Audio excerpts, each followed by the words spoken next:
नमस्कार जोजुलपा नेपाल भाषा एकेडेमीका निमित्त आनक मिडियाको प्रस्तुति नेवा एफएम 106.6 मेगाहर्ज सुनेर बसिरहनुभएका सम्पूर्ण आदरणीय अभिभावकज्यूहरू र प्यारा प्यारा विद्यार्थी भाइ बहिनीहरूमा सुस्वागतम।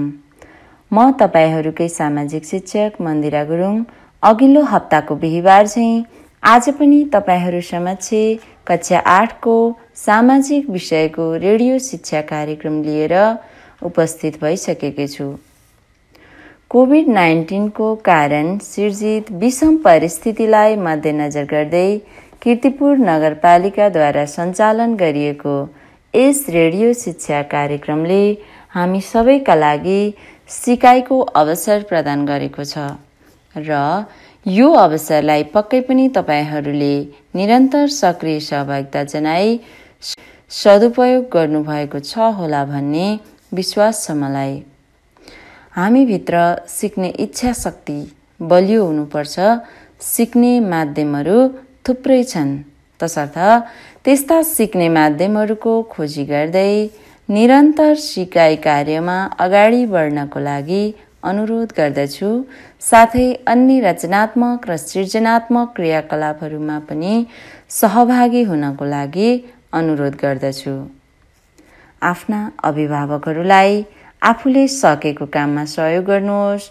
आफूभन्दा साना भाइ बहिनीहरूलाई माया गर्दै उनीहरूसँग खेल्ने रमाउने गर्नुहोस्। सबैको प्यारो र असल मान्छे बन्न प्रयत्नशील हुनुहोस्। परिस्थिति सहज नभएसम्म सुरक्षित तौरले घरभित्रै बस्नुहोस्। आफू बचौं र अरूलाई पनि बचाऊं। स्वास्थ्य रहे हामी रहन्छौं, हामी रहे अरू सबै रहन्छ। So give first priority to your health than other भन्दै आजको कार्यक्रममा सक्रिय सहभागिता जनाउनु हुन हार्दिक अनुरोध गर्दछु। विद्यार्थी भाइ बहिनीहरू, एकछिन गत हप्ताको पाठ पुनरावलोकन गरौँ है त। गत हप्ता हामीले द्वन्द्व र त्यसको व्यवस्थापन शीर्षकमा छलफल गरेका थियौं। द्वन्द्वको परिभाषा, कारण, असरहरू, द्वन्द्व व्यवस्थापनका उपायहरू, चरणहरू, दोहोरो सञ्चारको अर्थ र द्वन्द्व व्यवस्थापनमा यसको प्रयोग र द्वन्द्व व्यवस्थापनमा समाजको भूमिका सम्बन्धमा विस्तृत छलफल गरी अध्ययन गरेका थियौं। मानिसको चोला एक बारको होला, आपसमा द्वन्द्व झैझगडा गरी किन खेर फाल्ने होला, होइन त भाइ बहिनीहरू। सकभर द्वन्द्व नहुने वातावरण कायम गरौँ। यदि आइहाल्यो भने पनि त्यसलाई सही तरिकाबाट व्यवस्थापन गरौँ। आपसमा द्वन्द्व गरेर समय खेर नफालौँ। आफ्नो समयलाई महत्त्वपूर्ण काममा खर्चेर उपलब्धिमूलक बनाऊ है त भाइ बहिनीहरू। पक्कै पनि यस पाठको अध्ययन पश्चात आर्जन गरेका ज्ञान सिपको माध्यमबाट द्वन्द्व व्यवस्थापनमा तपाईहरूले महत्त्वपूर्ण भूमिका खेल्नुहुनेछ र यसबाट देश विकासमा महत्त्वपूर्ण योगदान पुग्नेछ भन्ने कुरामा म विश्वस्त छु। विद्यार्थी भाइ बहिनीहरूले गृह कार्य गरि नै रहनु भएको होला। अब भने हामी आजको विषयवस्तु छलफल गर्नतिर लाग्छौं। आज हामी एकाइ 3 सामाजिक समस्या र समाधान अन्तर्गत पर्ने पाठ 5 दिगो विकास शीर्षकमा आधारित भई छलफल गर्नेछौं। यस पाठको मुख्य सिकाइ उपलब्धि दिगो विकासको अवधारणा, उद्देश्य र दिगो विकासका लागि अवलम्बन गरिने उपायहरू पहिचान गर्न सक्षम हुनु हो। यिनै सिकाइ उपलब्धिहरूमा केन्द्रित भई हामी आजको विषयवस्तुमा छलफल गर्नेछौँ। आज हामीले छलफल गर्ने मुख्य विषयवस्तुहरू दिगो विकासको परिचय, दिगो विकासको उद्देश्य, दिगो विकासको सिद्धान्त, दिगो विकासको महत्त्व र दिगो विकास गर्नका लागि गर्नुपर्ने क्रियाकलापहरू, अर्थात् दिगो विकास गर्न के गर्नुपर्छ। आज हामी यिनै विषयवस्तुमा आधारित भई छलफल गर्नेछौँ। सर्वप्रथम हामी दिगो विकासको परिचय बुझ्नतर्फ लागौँ है त। त्योभन्दा अघि म विकासको बारेमा केही कुरा भन्न गइरहेको छु जुन हामीले अलरेडी स्टडी गरिसकेका छौँ। एकपटक पुनः रिमाइन्ड गर्न चाहे। विकास सदैव मानव हितका लागि सकारात्मक दिशातर्फ उन्मुख परिवर्तनका रूपमा रहेका हुन्छन्। यसले हामी मानिसहरूको चाहना र आवश्यकता परिपूर्तिका लागि उपलब्ध स्रोत र साधनको उच्चतम उपभोग गर्दछ। विकास भनेको उन्नति र प्रगति हुनु हो, अर्थात् विद्यमान अवस्थाभन्दा अझ राम्रो अवस्थातिर उन्मुख हुनु नै विकास हो। के हो त? विद्यमान अवस्थाभन्दा अझ राम्रो अवस्थातिर उन्मुख हुनु नै विकास हो। दिगो विकास दिगो र विकास मिली बनेको छ। दिगोको अर्थ लामो समयसम्म टिकाउ हुने, विकासको अर्थ विशिष्ट कार्य प्रभावकारिता भएको सकारात्मक परिवर्तनको अवस्था भन्ने बुझिन्छ। यसलाई फेरि एकपटक। दिगो विकास दिगो र विकास मिली बनेको छ। दिगोको अर्थ लामो समयसम्म टिकाउ हुने, विकासको अर्थ विशिष्ट कार्य प्रभावकारिता भएको सकारात्मक परिवर्तनको अवस्था भन्ने बुझिन्छ। सामान्यतया दिगो विकास भन्नाले टिकाउ हुने किसिमको विकासलाई बुझिन्छ। हामीले जुन किसिमको विकासका कार्यक्रमहरू कार्यान्वयन गर्दछौँ, सोको कार्यान्वयन पश्चात त्यसबाट निरन्तर लाभ प्राप्त भइरहने अवस्थाको सिर्जना गर्नु दिगो विकास हो। अर्थात् विकासका लाभ र गतिलाई वर्तमानको अतिरिक्त भविष्यसम्मै सुनिश्चितता दिने अवधारणा दिगो विकास हो। भविष्यका सन्ततिको जीवन बढी कष्टकर पार्ने गरी वर्तमान समुदायले मात्र स्रोत र साधनको अत्यधिक उपभोग गर्नुहुन्न भन्ने मान्यता दिगो विकासले राखेको हुन्छ। विद्यार्थी भाइ बहिनीहरू, दिगो विकासको अवधारणा सन् 1970 को दशकबाट आएको हो। दिगो विकास शब्दको प्रयोग गर्ने प्रथम व्यक्ति बाबरा वार्ड थिए। दिगो विकासको परिचयलाई अझ प्रष्ट रूपमा बुझ्न तपाईहरूको पाठ्यपुस्तकको पेज नम्बर 38 मा दिएको चार्टलाई पनि अध्ययन गर्न सकिन्छ, जसमा दिगो विकास आफैमा धानिन सक्ने विकास हो। स्रोत र साधनको समुचित समन्वयिक र सन्तुलित ढङ्गबाट उपयोग गर्ने हुँदा यो विकास लामो समयसम्म धानिन सक्ने विकास हो। त्यस्तै गरी दिगो विकास भावी पुस्ताको विकासमा चासो राख्ने विकास हो। वर्तमान पुस्ताको मात्र विकासमा ध्यान नदिई आउने भावी पुस्ताको पनि संरक्षण र विकास होस् भन्ने मान्यता दिगो विकासको हुन्छ। त्यस्तै गरी वातावरण संरक्षण र विकासमा सन्तुलन खोज्ने, विकासका कार्यहरू सञ्चालन गर्दा वातावरण संरक्षण गर्दै विकास गरी विकास र वातावरण बीच सन्तुलनको अवस्था कायम गर्ने मान्यता दिगो विकासको हुन्छ। त्यसै गरी सामाजिक न्याय कायम गर्ने, दिगो विकासले समाजमा न्याय कायम गर्न मद्दत गर्दछ। अर्थात् सामाजिक न्याय कायम गर्ने विकासको रूपमा दिगो विकासलाई लिइन्छ। पक्कै पनि विद्यार्थी भाइ बहिनीहरूले दिगो विकासको परिचय बुझ्नुभयो होला। अब हामी केही क्षण दिगो विकासका उद्देश्यहरू सम्बन्धमा छलफल गर्छौं।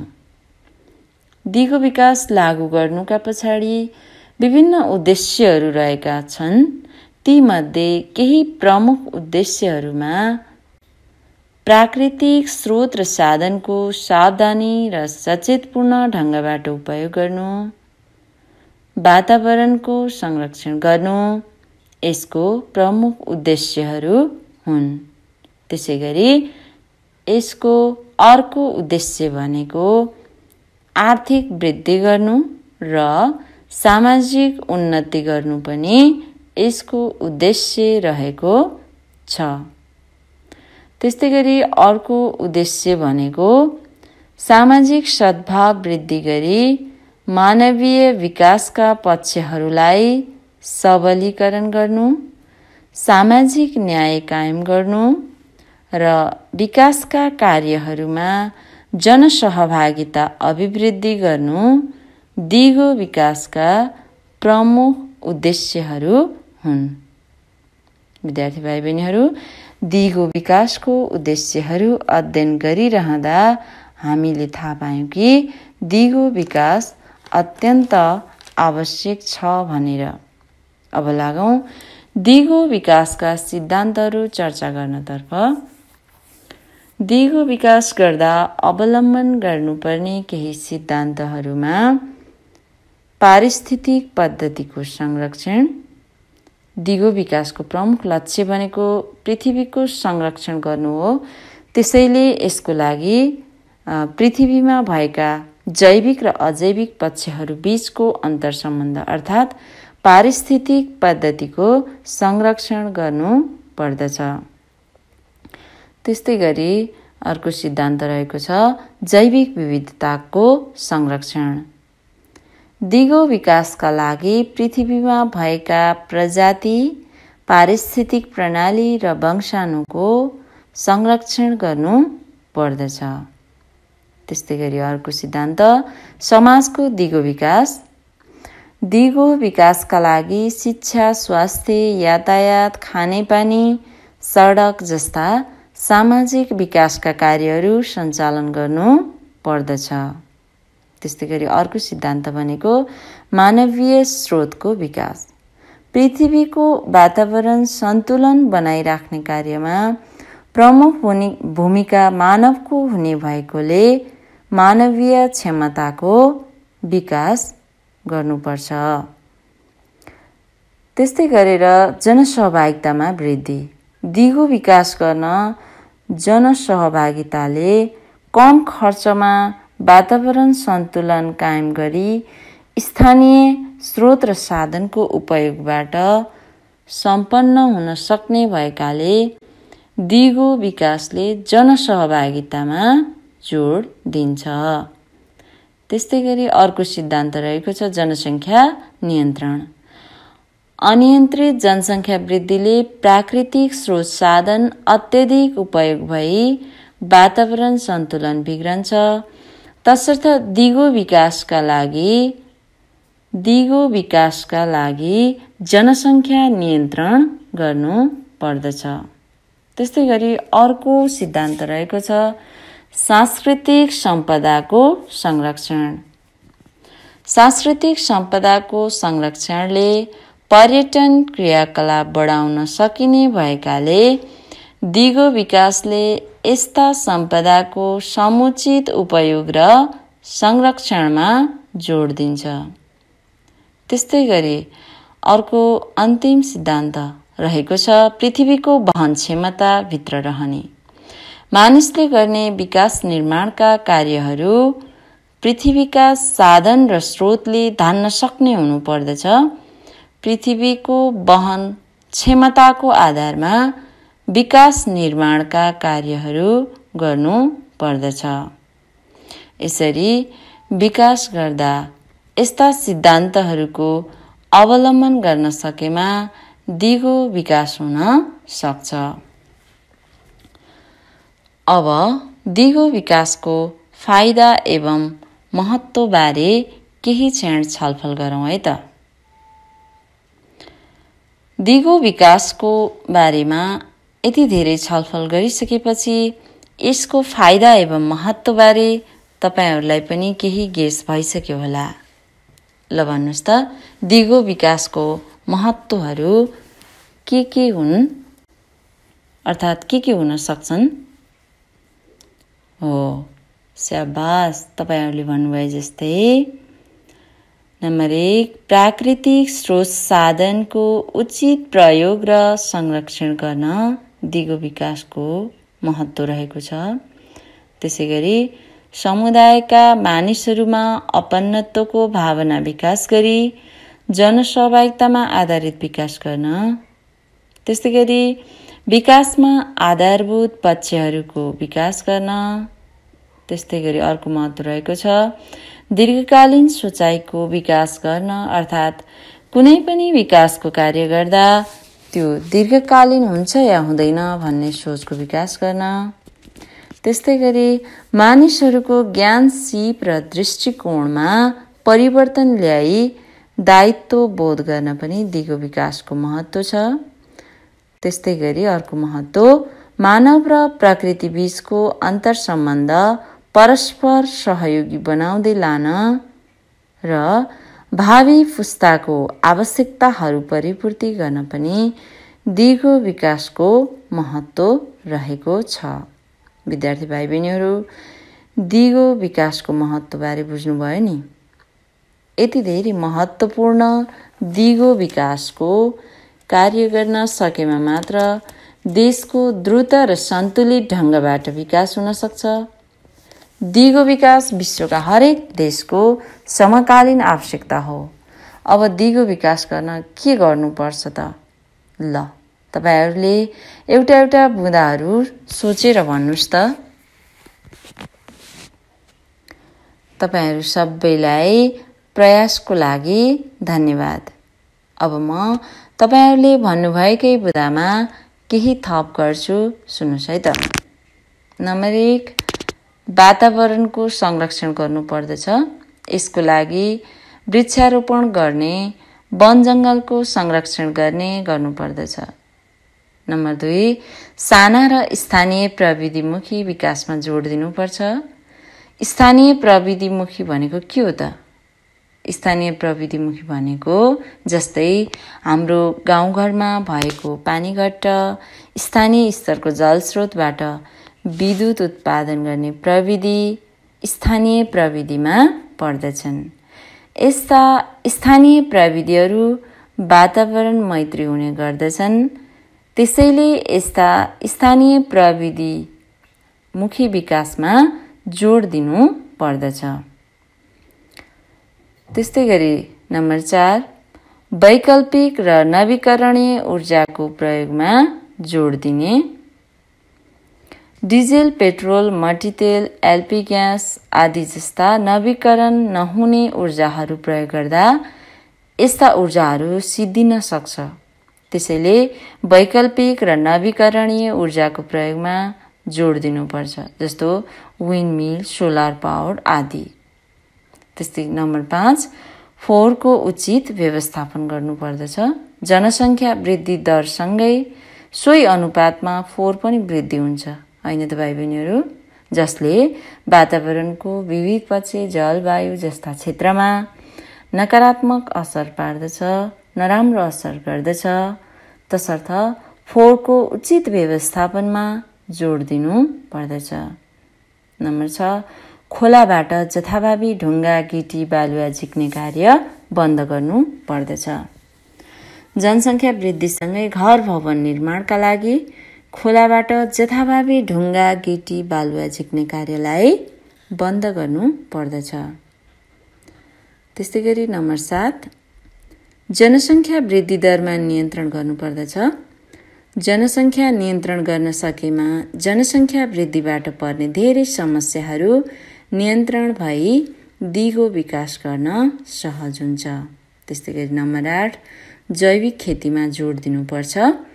जैविक खेतीमा जोड दिँदा माटोको उर्वरा शक्ति कम हुन पाउँदैन र कृषि उत्पादनमा वृद्धि हुन्छ, जसले दिगो विकासमा सघाउ पुर्याउँछ।